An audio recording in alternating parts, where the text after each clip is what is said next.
Hartlike goeiemôre van my kant af, weer eens my wonderlike voorreg om so saam met u te wees. Ek wil maar net vir u noem dat ons tot en met die 7de April gaan daar nou nie opnames wees nie. So eers van die 7de April gaan daar weer opnames wees.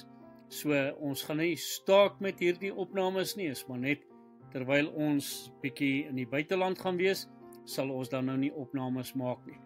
Hierdie is 'n bruinkop kingfisher en die kingfishertjies is redelik bekend ook dan vir die wyse waarop hulle dan ook hulle prooi vang.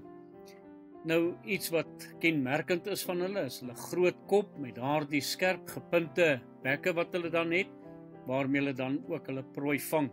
So maar net om hulle bietjie uit te ken ook daar in die natuur. Die woord van die Here kom leer vir ons rondom God se vergifnis ook, dat God se vergifnis hang ook maar baie af van die wyse waarop ons dan bereid is om ook ander mense te vergewe. Want die Here Jesus Christus self sê en leer vir ons in hierdie gebed van die Onse Vader, Matteus 6 vers 12, en vergeef ons ons skulde, soos ons ook ons skuldenaars vergewe. So, dit gaan oor die gedagte dat ons bereid is om ook ander te vergewe, omdat ons dan ook vergifnis in ons eie lewe ontvang het. En as ons gaan kyk in die woord van die Here, dan sê hy vir ons Matteus 6 vers 14, want as julle die mense hulle oortredinge vergewe, sal julle hemelse Vader julle ook vergewe.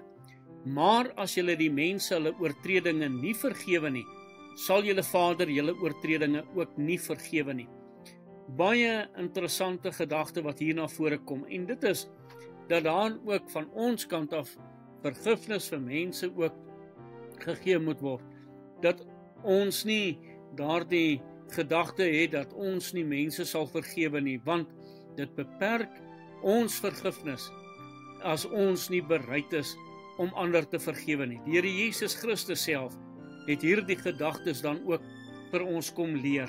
Daarom baie duidelik, want as julle die mense hulle oortredinge vergewe, sal julle hemelse Vader julle ook vergewe. Maar as julle die mense hulle oortredinge nie vergewe nie, sal julle Vader julle ook oortredinge ook nie vergewe nie.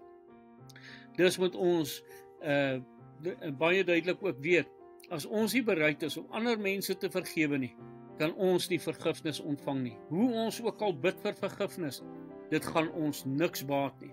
Matteus 18 vers 21, toe kom Petrus na hom en sê, Here, hoe dikwels sal my broeder teen my sondig en ek hom vergewe? Tot 7 maal toe. Jesus antwoord hom, ek sê vir jou, nie tot 7 maal toe nie, maar tot 70 maal 7 toe. 490 keer.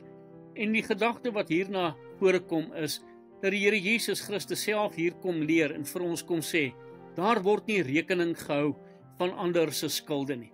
Dat ons dit ook nie sal doen nie, maar dat ons die Here sal bid om vergifnis en ander ook sal vergewe, sodat ons ook vergifnis mag ontvang. Efesiërs 4 vers 32, maar wees vriendelik en vol ontferming teenoor mekaar. Vergeef mekaar soos God ook in Christus julle vergewe het. So ons vergifnis in die Here Jesus Christus, dit wat God vir ons geskenk het, omdat ons het ontvang. Daarom wil ons ook ander vergewe. En mag die Here vir ons ook help en in staat stel tot hierdie vergifnis. Kolossense 3 vers 13, verdra mekaar en vergewe mekaar as die een teen 'n ander 'n klag het. Soos Christus julle vergeef het, so moet julle ook doen. Dat ons bereid sal wees om ander ook te vergewe, sodat ons ook vergifnis van God mag ontvang. Mag die Here ons daartoe in staat stel, mag hy vir ons help ook in hierdie groot saak, wat 'n baie belangrike aspek in my geestelike lewe ook het, en waarin daar ook geestelike bevrediging, geestelike vrede ook in ons eie harte gevind word, en dit help ook in ons geestelike vordering en geestelike groei. Mag die Here vir ons ook daarin help. Kom ons bid saam.